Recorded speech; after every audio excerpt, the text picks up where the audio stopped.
Hi everyone, my name is David and I'm here to take you through some basic steps of YouTube. Kuna msee amekaa hapo hivyo, maybe ufikiria siku moja kuanzia YouTube channel lakini hujui utaanzia wapi. Unasianga tu YouTube huwa inalipa like sijui YouTube lazima ukuwe na nini ndio upate pesa ngapi, ama lazima ufuate kitu gani ndio upate pesa ngapi. So I'm making this video purposely for you because I've been there. I didn't have someone to mentor me or to guide me on how to go through all these other YouTube steps mpaka ufike place yenyewe at least unaanza kuando yako ama unaanza kulipwa. So one very basic thing that you should understand, si lazima ati ukue pale nje uko na kamera moja kali sana ama uko na maybe na kompyuta kubwa ya kufanya those editing stuffs.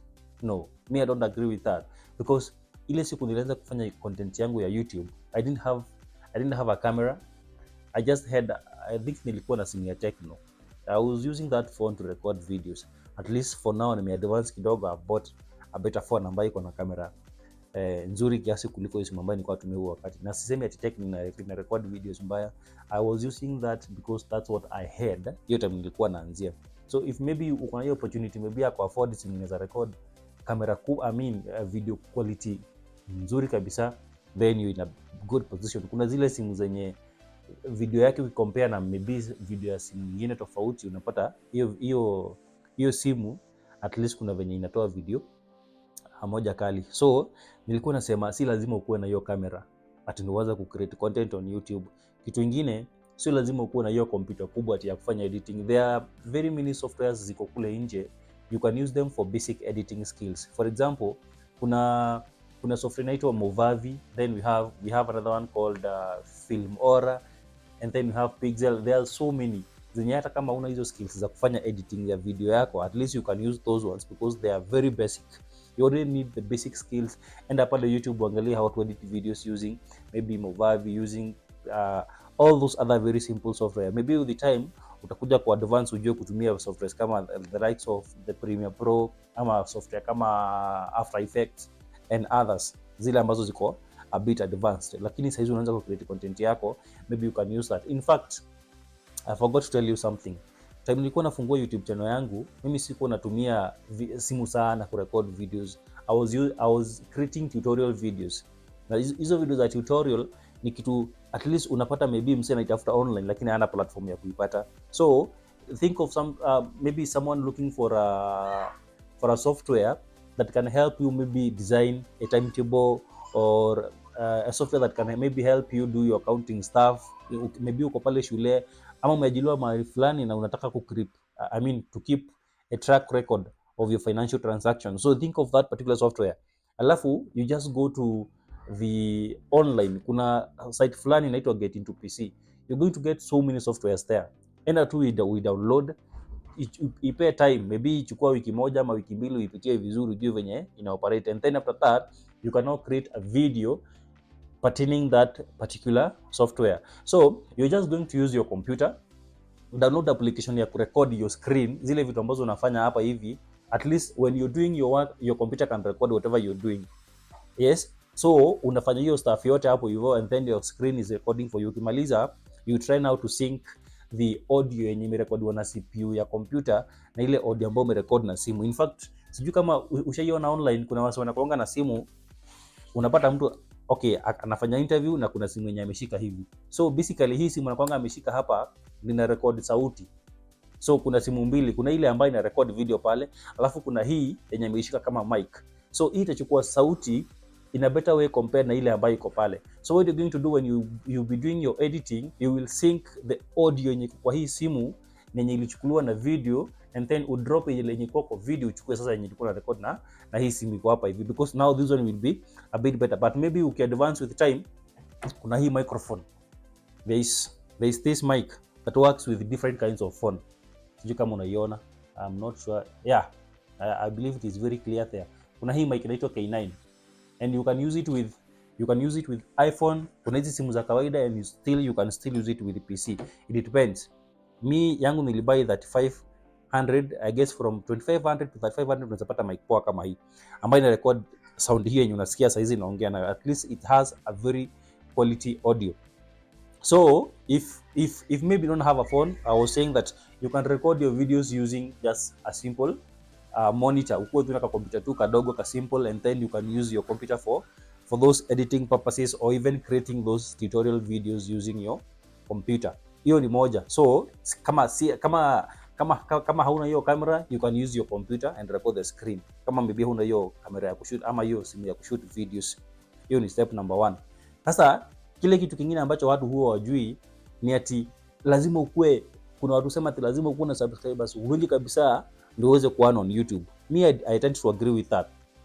Kwa sababu YouTube haikulipi kulingana na wale subscribers uko na wao. YouTube hukulipa kulingana na ile duration yenye video zako zimewatchiwa. So for example, una create video ya 1 hour.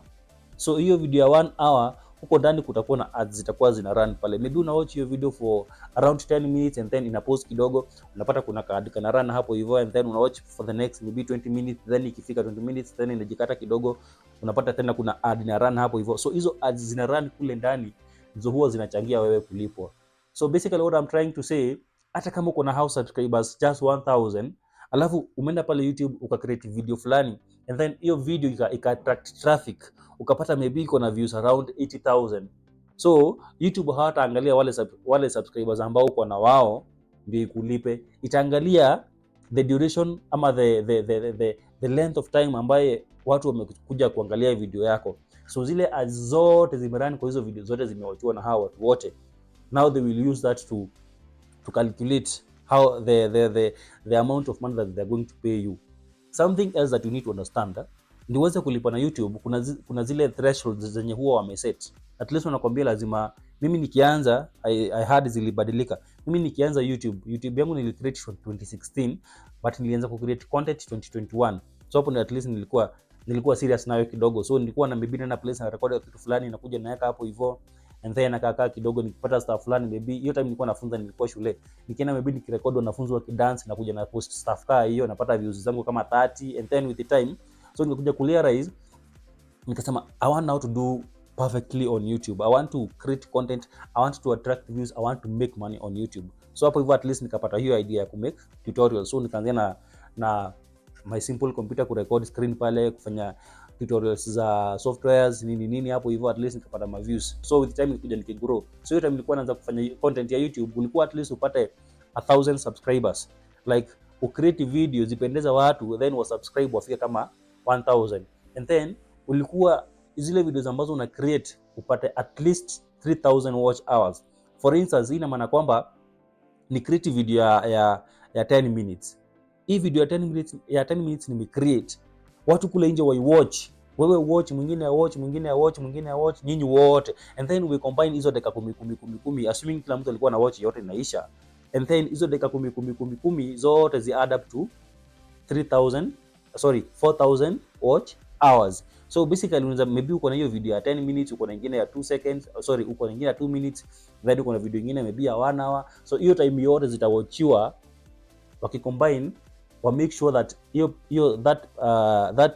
those particular videos zime add up to 4000 watch hours. So ukiachieve hiyo 4000 watch hours and then upate target yako ya 1000 subscribers, then from that point at least now YouTube will consider your channel for monetization. So kuna zile vitu zenye huwa wanaangalia the kind of content you're creating, kama maybe ni content ya kuja ku affect watu wengine, juu kuna watu wenye huwa na create content yenyewe, kuna watu wenye huwa na create content ya maybe unaambia sijui watu unauza vitu fulani, and then you share your contacts there, then wanakuja kukutafuta. So video kama hiyo maybe YouTube wanaweza ingia pale waangalie, waone hii video inaweza results to issues za maybe kitu kama kunyaganya watu pesa, ama issues za money laundering, ama kuibia watu pesa kwa social media. So videos kama hizo maybe wanaweza drop. There are so many factors that they consider. Kuna something called YouTube policies, community guidelines, something of that sort. So unaingia pale YouTube uangalie hizo vitu zote, usome at least uelewe. Ile time utakuwa unaanzia channel yako, at least utakuwa unajua zile vitu zenye unafaa ku consider.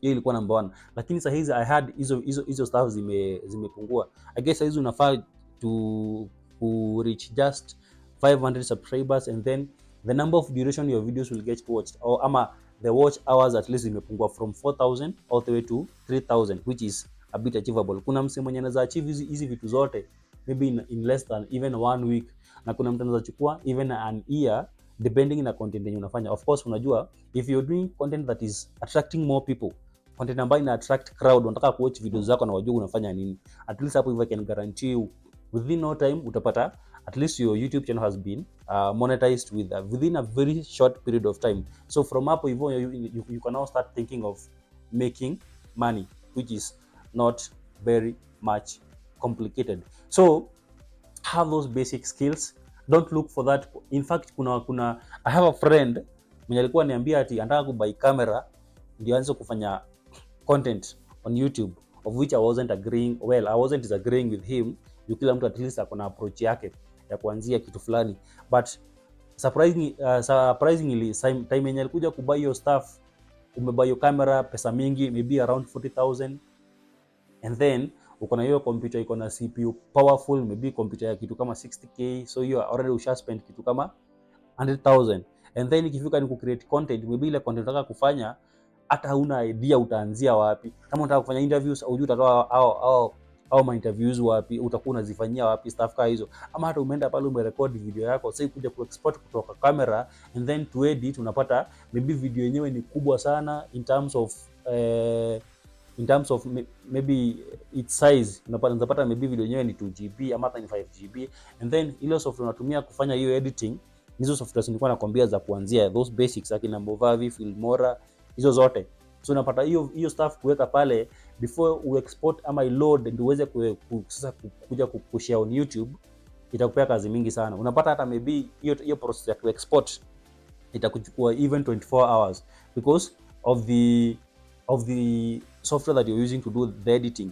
Editing of course unajua ndio unawekanga zile vitu zenye huwa zina run huku chini. Maybe kama unataka kuweka hiyo social media platforms unaziweka hapa hivi, kama maybe ni kuweka kitu kama logo unaweza weka kwa ile kona pale juu and those other things. So hizo actually nizo vitu zenye huwa zinafanya mtu aende kufanya video editing, na maybe kutoa zile areas zenye ulikuwa maybe ulifanya interview mahali fulani, kuna section fulani hivi haiko kufurahisha, now you need to eliminate that part from the entire video. So that's what the editing does, and I'm very sure that editing hakuna mtu mwenye haizi fanya because you only need the basic skills. Hizi videos huwa zinafanywa editing online au patangi asijua ati mtu amefanya kitu kubwa ya maajabu yenyewe mwenyewe huwezi fanya. They are just basic things, very simple things. Maybe kutoa part fulani, kuweka logo pale juu ama maybe kuweka majina zina run hapa chini.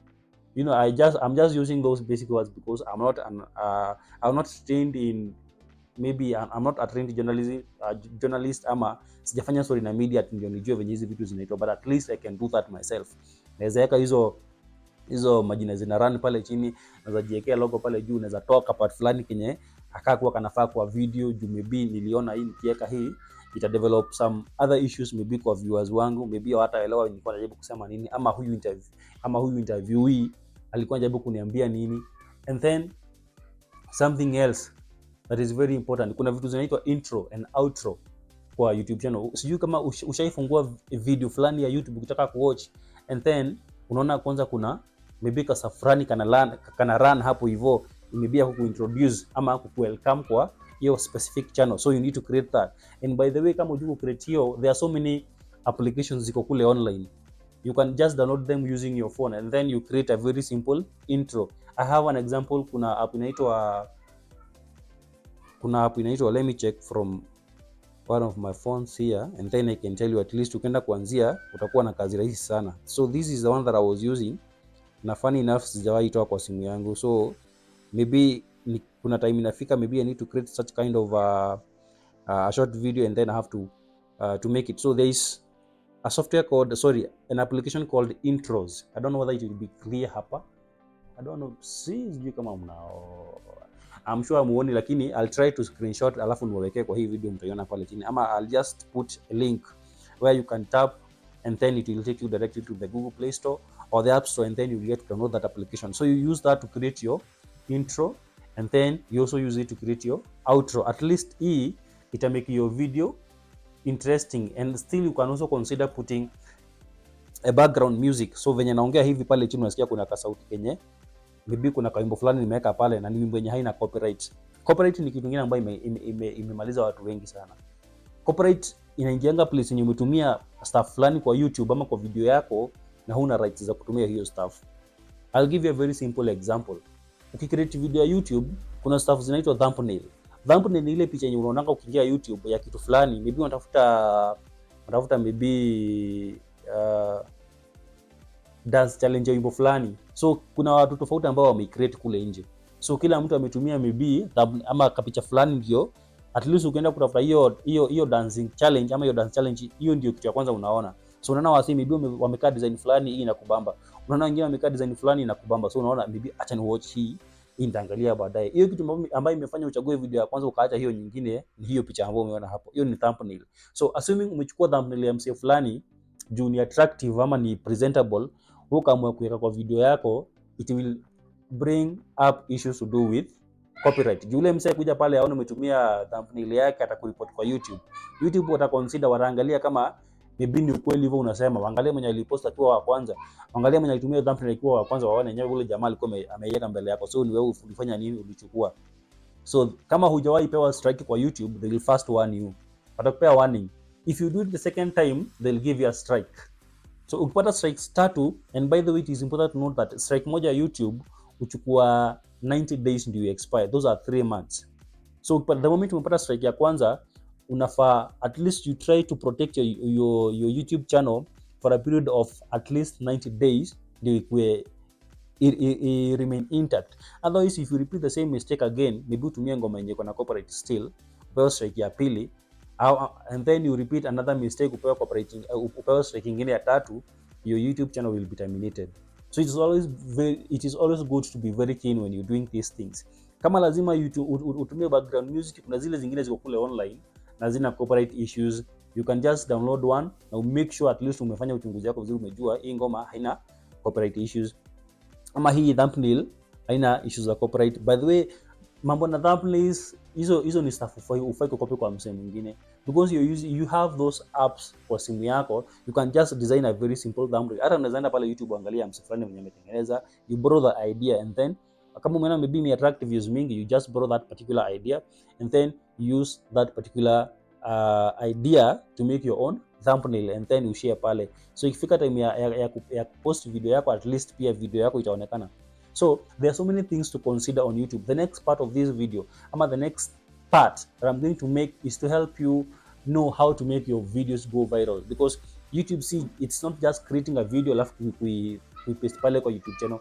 There are so many things that you can do to cause traffic and make your videos go viral. And remember, we are not only considering our locality ama Kenya as a country. Unaangalia mbali kabisa venye video zako zitafika country kama USA, venye zitafika country kama UK, ama kule mbali kabisa kwenye hata you see, the moment you're creating your video unaangalianga audience wako. Kuna video unaweza create na maybe na lugha yako, your vernacular language, alafu itakuwa tu within this particular locality. And then if you advance maybe to Kiswahili, itafika Tanzania, maybe ingie place kama Rwanda, DRC huko kidogo kidogo. And then sasa ukiadvance kabisa useme let me use English. Of course hiyo video itakuwa na viewership kubwa sana. Utapata maybe countries zile ambazo zina manage kuzungumza kwa lugha ya Kizungu, at least utapata ma viewers from those particular countries. And by the moment video yako inaanza kusambaa, and the YouTube ikiangalia traffic ione video yako yenyewe kuna venye inatafutwa na watu wengi, the algorithm of YouTube push video yako sana. So ukienda pale YouTube ukisearch kitu fulani na YouTube washa realize hii video inaenda sana na inahusiana na hii kitu yenye huwa ametype, itaapia kwa zile ambazo zitakuja zikiwa za kwanza. So remain intact, keep subscribing and turn on the notification bell. Ndio tukiweka hiyo video nyingine ya kukuelezea venye utapost video yako, ama the elements to consider when posting your video, at least in the viral, you'll be notified. Thank you very much guys for being here. I hope this video has been helpful. Let's remain in contact. By the way, namba yangu naweza wawekea hapa hivi ama kwa comment section, so ukienda pale utaipata. If you need anything or if you have any kind of question that you may need me maybe to address in my next video, you can just paste it there.